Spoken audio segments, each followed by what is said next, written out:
Les boucles, deuxième partie, les boucles while, ou boucles conditionnelles, dans le cadre de l'enseignement de SNT de la classe de seconde. Nous avons vu le fonctionnement des boucles for qui permettent de répéter une action un nombre de fois déterminé, connu à l'avance. Mais dans certaines situations, nous ne connaissons pas le nombre de répétitions nécessaires. On utilise alors un autre type de structure de contrôle, la boucle while. Pour illustrer l'utilisation de la boucle while, nous allons taper le programme suivant. Donc nous commençons par initialiser une variable n avec la valeur 0. Et nous allons utiliser donc la structure while. Donc while n différent de 999. Alors nous allons voir à quoi correspond cette instruction juste après. Alors nous allons demander à l'utilisateur de rentrer un nombre n, un nombre entier, donc grâce à l'instruction input.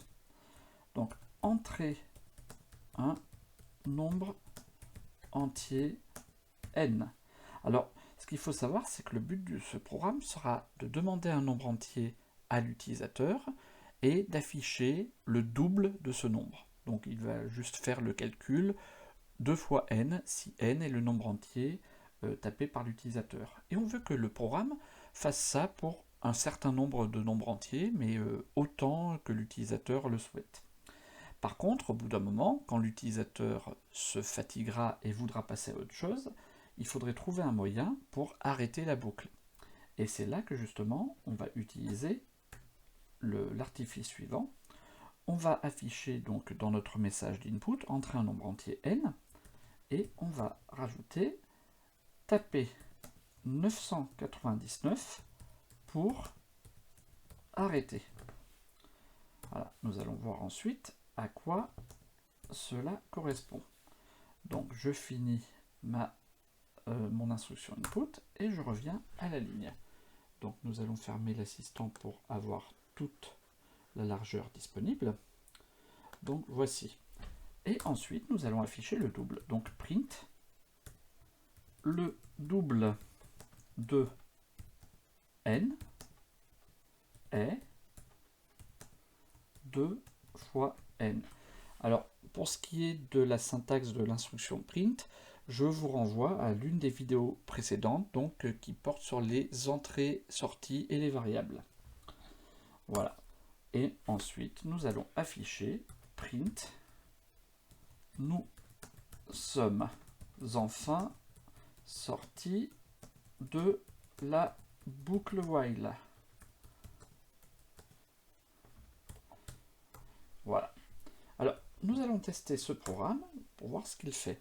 Alors, ce qu'il faut savoir, c'est que la première ligne, donc l'affectation de la valeur 0 à la variable n, c'est juste comme nous allons utiliser cette variable n, ici, nous l'utilisons ici, dans la définition de la boucle while, il faut qu'elle existe précédemment. Car si nous n'avions pas cette première ligne, nous aurions une erreur ici, car la variable n n'étant pas définie, le programme ne la connaît pas. Alors, je lance ce programme et nous allons voir ce qu'il se passe. Alors, nous voyons qu'effectivement, nous sommes rentrés dans la boucle et l'ordinateur nous demande d'entrer un nombre entier. Donc, en fait, c'est cette fonction input qui est à l'œuvre. Alors, je vais taper un nombre entier, par exemple 10. Alors, ce nombre entier 10 va être transféré dans la variable n. Et ensuite, qu'est-ce qui se passe? Je vais afficher le double de n, donc ici 10, est 2 fois n, donc 20. Et il me repose la question, c'est-à-dire que je suis toujours dans la boucle. Et donc je peux taper d'autres nombres, donc 20, et à chaque fois j'aurai la valeur qui correspond au double. Alors attention de toujours taper un nombre entier, parce que si je tape un nombre flottant, j'aurai une erreur à cause ici de la présence de ce int. Alors je ne vais pas lancer justement ce type d'erreur. Nous avons vu précédemment comment nous pouvions effectivement gérer cela. Alors je vais taper d'autres nombres, 8, 7, etc. Et à chaque fois je peux calculer, donc pour n'importe quel nombre entier que je vais lui rentrer, voilà, je vais avoir le double. Mais au bout d'un moment, on peut se dire, ça suffit comme ça, je voudrais faire autre chose. Et donc c'est là que justement, ce que l'on a rajouté ici, taper 999 pour arrêter, va intervenir. Alors il faut savoir que il faut que dans ce cas de figure, 999 n'ait pas de signification particulière. Et donc, quand nous allons taper 999, qu'est-ce qui va se passer? Alors, si je lance 999, alors il m'affiche effectivement le double de 999 est 2 fois 999, donc 1998, mais ensuite, il m'affiche, nous sommes enfin sortis de la boucle while, et le programme s'arrête. Alors, qu'est-ce qui s'est passé? Comme j'ai tapé 999 dans la fonction input, ça a été converti en nombre entier, donc 999, et ça a été placé dans la variable n. Ce qui fait que lorsque je suis revenu au début de la boucle, eh bien cette condition, n différent de 999, n'était plus remplie. Et donc je suis passé à la suite. Car en fait, le while n différent de 999 veut dire tant que n est différent de 999, faire les instructions qui sont dans la boucle. Alors on pourrait améliorer un petit peu notre programme et par exemple vouloir, lorsqu'on tape la valeur particulière 999 dont le seul but est d'arrêter la boucle, et bien en fait qu'il ne nous affiche pas le message, le double de et... Alors ça normalement vous savez faire, c'est avec une condition if. Donc je vais rajouter ici, si n n'est pas égal à 999, alors j'affiche le message, le double de n est 2 fois n. Alors nous allons voir la différence par rapport à ce que nous avions précédemment. Si je relance mon programme, donc je tape des nombres entiers différents de 999, et lorsque je tape 999, je vais avoir directement le message « Nous sommes enfin sortis de la boucle while ».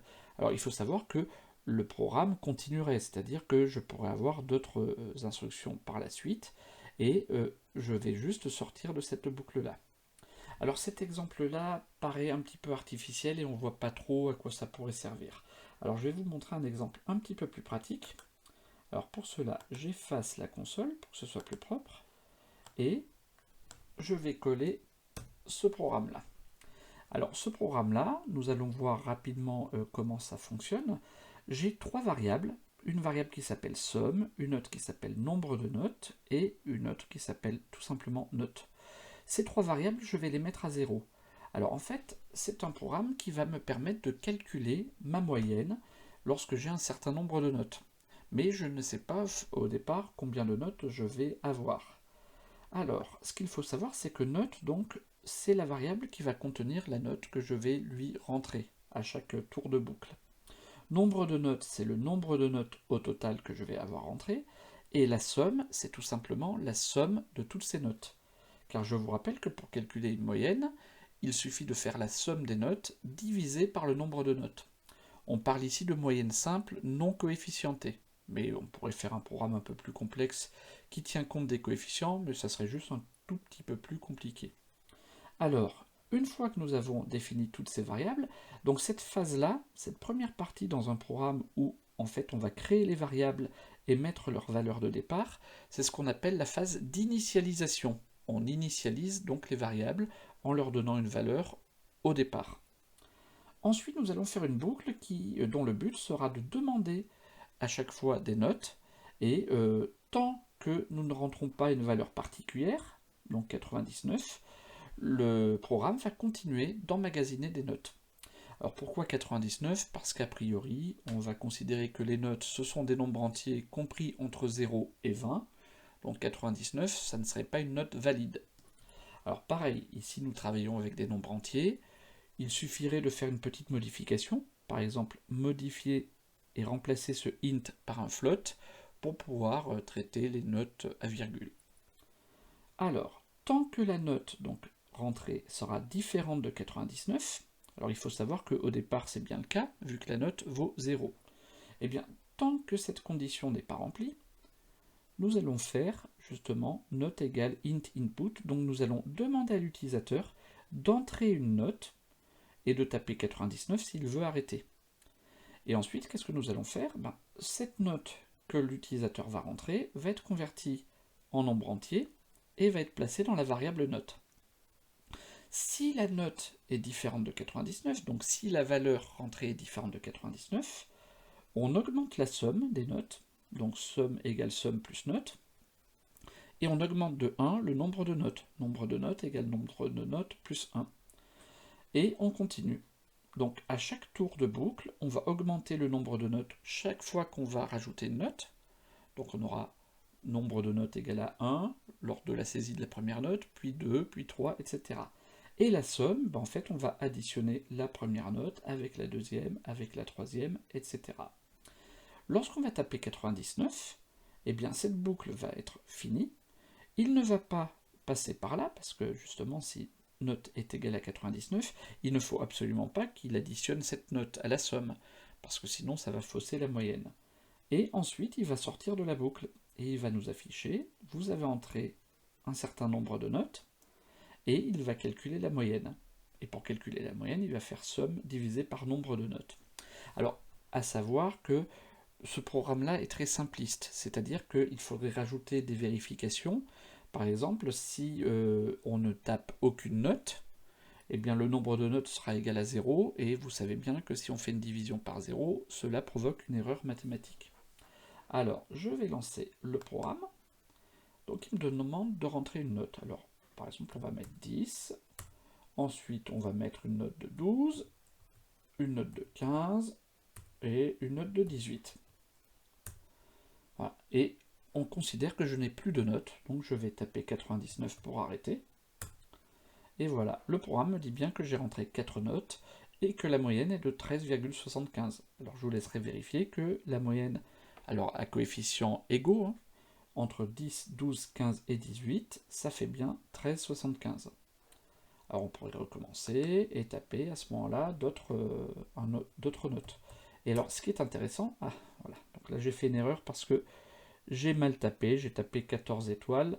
14 étoiles, donc c'est une chaîne de caractères qui ne correspond pas à un entier. Alors je relance, je tape 14, je vais taper 15, je vais taper 17, on va dire 8, on considère que là on a mal révisé pour ces devoirs-là, donc on a des notes plus basses. 12, 11, 10. Alors, quel est l'intérêt par rapport à l'utilisation d'une boucle for? Pour une boucle for, je suis obligé d'indiquer en fait le nombre de tours. Et par exemple, si j'avais 10 notes, je ferais une boucle for i in range jusqu'à 10. Mais là, je ne sais pas combien de notes je vais avoir. Peut-être qu'un élève va avoir 18 notes, un autre va en avoir 16, un autre va en avoir 4.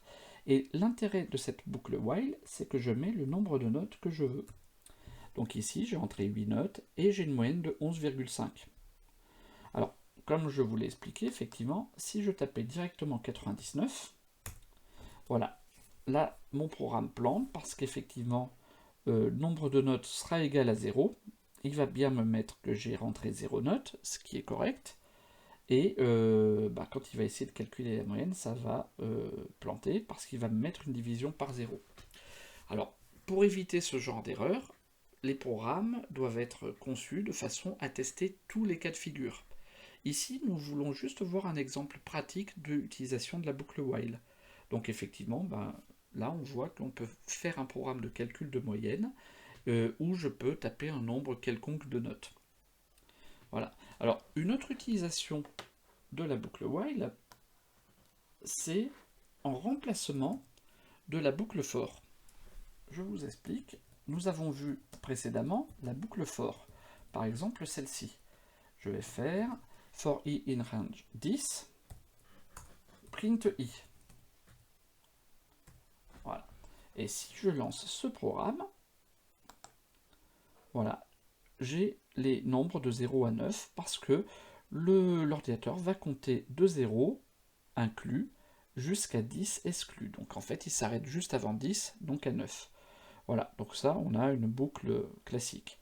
Alors, ce que nous allons faire, c'est nous allons remplacer ceci par ce programme-là. Donc, je prends un compteur que je vais appeler i, comme dans le programme précédent, et je vais lui donner la valeur 0. Et je vais faire une instruction while, et je vais dire que tant que i est plus petit que 10, qu'est-ce que je vais faire? Eh bien, je vais afficher i, et je vais augmenter la valeur de i d'une unité. Voilà. Et si je relance ce programme, eh bien j'ai exactement le même résultat. Alors comment cela se fait? En fait, tout simplement, je pars de i égale 0, donc au premier tour de boucle, je vais afficher 0. Et j'augmente i de 1, donc i va passer à la valeur de 1. Et je vais faire ces deux opérations successivement tant que i est plus petit que 10, c'est-à-dire pour i de 0 à 9. Donc grosso modo, ce programme-là est équivalent à la boucle for précédente. Et ça, c'est quelque chose de général, c'est-à-dire qu'on peut toujours remplacer une boucle for par une boucle while. Mais attention, l'inverse n'est pas vrai. C'est-à-dire qu'en règle générale, une boucle while ne pourra pas forcément être remplacée par une boucle for. A bientôt pour une prochaine vidéo.